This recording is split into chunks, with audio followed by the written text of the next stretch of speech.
I was at an event, now this is pre-COVID, obviously. I was at an event and I saw Shonda Rhimes and I'm like, Shonda, oh my God, you look fabulous. How do you like my sweater, etc. You know, and Shonda was like, I'm so glad, Black Benatar, that you're here because I'm having some trouble with this new script that we're working on.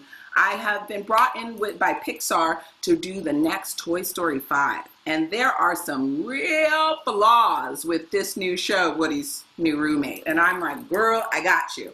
I do equity and inclusion work. I am your girl for consulting. Let's do this. So I got the script and I started reading Woody's New Roommate. It was starring Woody, playing Woody. And, you know, Woody makes a mistake, and then it's starring Christy Black Barbie. We're all familiar with Christy Black Barbie. We were friends when I was very young. She was my first Barbie friend, in fact. So there's some plot issues with the show. So basically it breaks down that right now, currently, Woody makes a mistake by saying something or doing something inappropriate, right, to Christy. So the setup is that there's a new toy box and the old toys are getting culled through and Christy Black Barbie wants to get in the new high-rise toy box, right? So currently the arc of the story is that Woody meets Christy, Woody offends Christy, Christy asserts a boundary, Woody cries, Christy consoles Woody, Woody kind of like sad and then gets mad at Christy. Woody demands an apology. Christy apologizes. Christy does not move in. Okay, all right, okay. So that's where they were going, but they were having trouble with the storyline. So I wanted to do a deeper dive and kind of look at Woody's storyline. Let's examine Woody's storyline together. Woody's journey. Woody interviews Christy to be a roommate, right? Woody's really excited, and he like puts on, you know, a dashiki. He's really getting super stoked to have a Black roommate, and he's like, I've got it. I'm going to make them feel super comfortable by putting on a dashiki. And you know what else is going to make Christy feel super comfortable? I'm going to keep quoting Beyonce lyrics at her. I bet this is going to bring it on. Now, see, Woody is squarely on well-meaning way. He really wants Christy to be the new roommate. He's never had a Black queer roomie before. Well, here's the challenge. Woody starts rounding culturally inappropriate alley. Christy's smiling at Woody, and Woody feels like things are going well, and he compliments her hair. All things are going well. Christy smiles, says thank you, and then, oh, Woody reaches out to touch her hair. This hair is very expensive.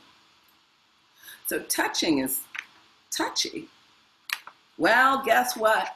Woody lands in call-out corner because Christy is not having it. She smacks Woody's hands away and is like, get those dirty cowboy hands away from my new dude. Woody is embarrassed and ashamed, and then he just starts apologizing excessively, and then he's crying, and then feelings freeways. He lands squarely in Shame Falls. He's talking about his good intentions, how he's got a Black friend. He's going on and on. But he's so overcome with shame, he just stops. And then he gets mad. He gets mad at Christy for calling his hands dirty and for not taking a compliment. I mean, he's giving her a compliment. And then he declares, I'm not a racist. Accountability overpass. Woody is getting defensive.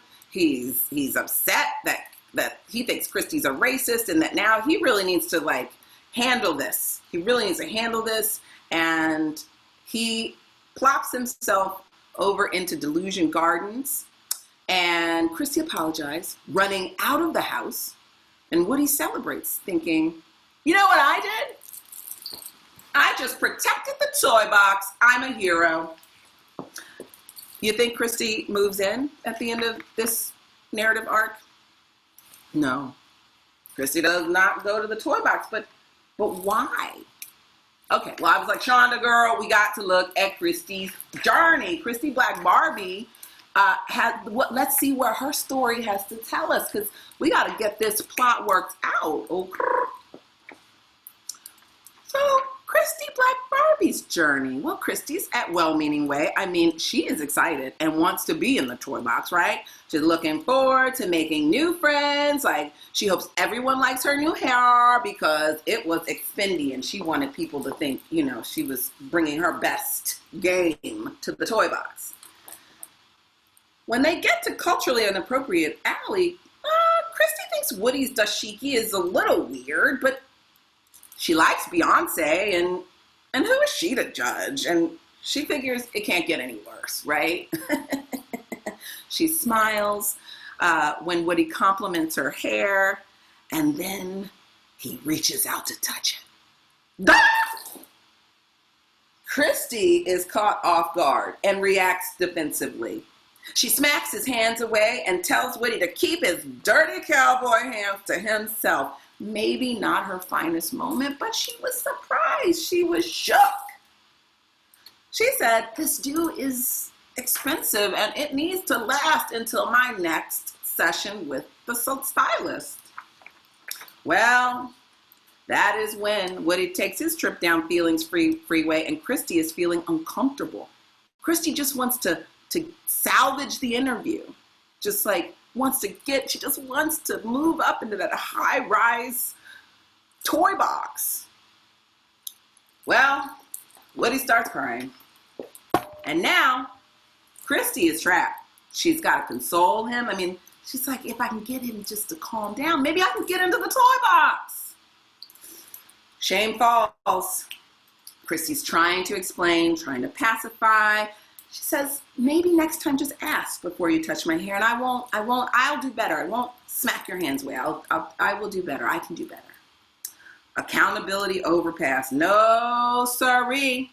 Woody's not having it. Woody's mad, and he's demanding apology and attacking her, calling her racist. Well, Christy's getting to Delusion Gardens, and basically Christy's feeling kind of unsafe. She's quickly apologizes and runs out the door at top speed because she's pretty much certain Woody might be a racist. Here's the thing, you think Christy moved in? Not at the end of that story either. Christy doesn't follow up. She's certain she dodged a bullet. She'd basically rather stay in the Goodwill pile. Okay. So we can see how there are two different narratives going on in this film. And so it wasn't testing well. So we needed to kind of get back into that narrative. And so I'm like, Shonda, girl, let's talk. Let's talk about using a cultural allyship model. Remember this?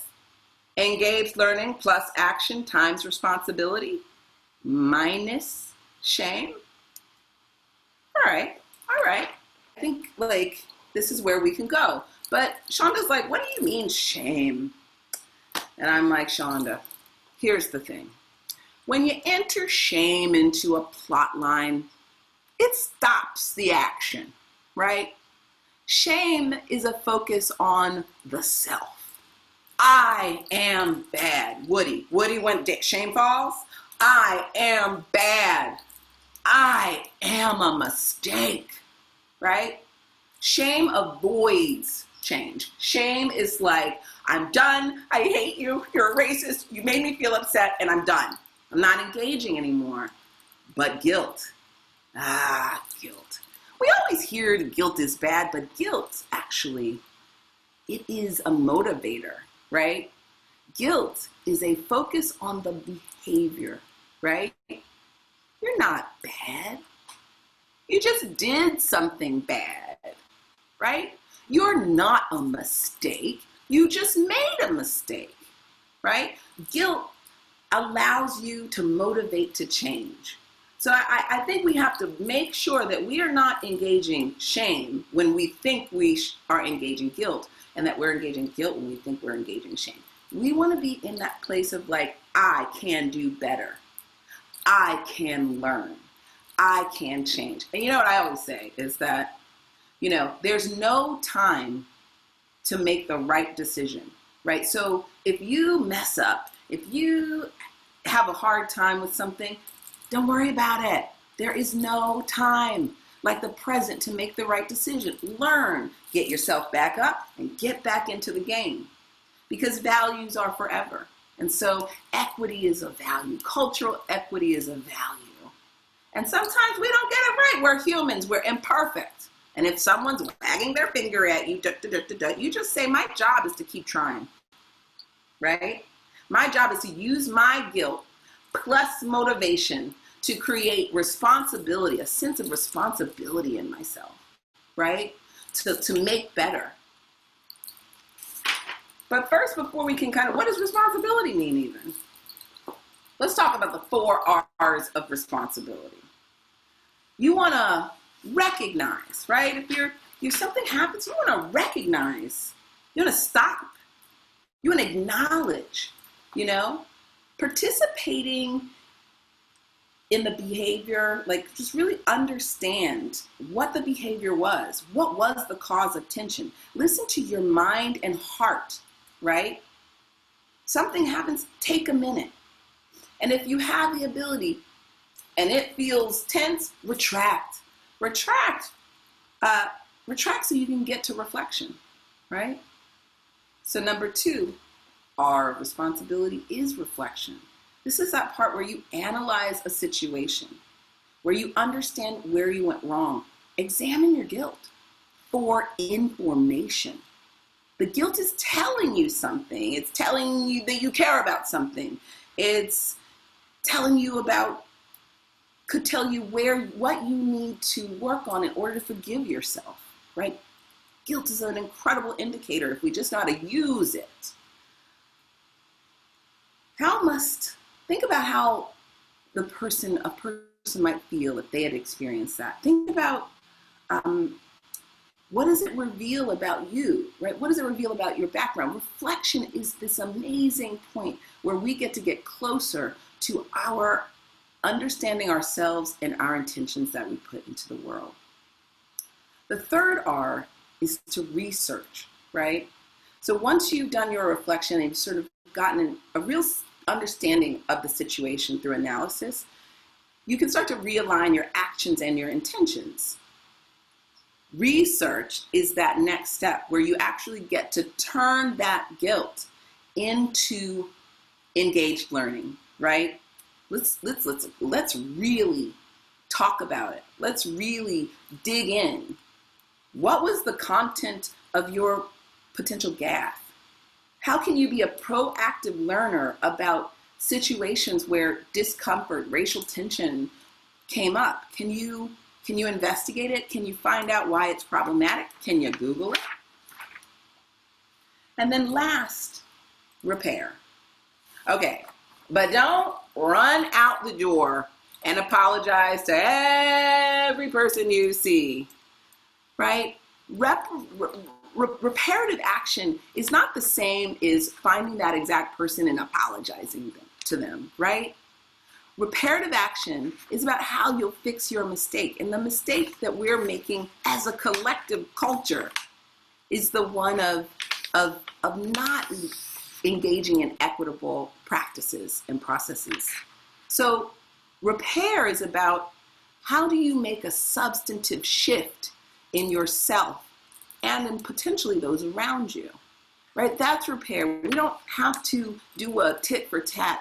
We are running our own race, right? We have found our own skin in the game for equity. And so repair is about that paying it forward. Sometimes you have the opportunity to go back and right wrongs, you know. But I also think in the case of a system of equity and a process, well, why not look for the ways that we can pay our work forward to the future?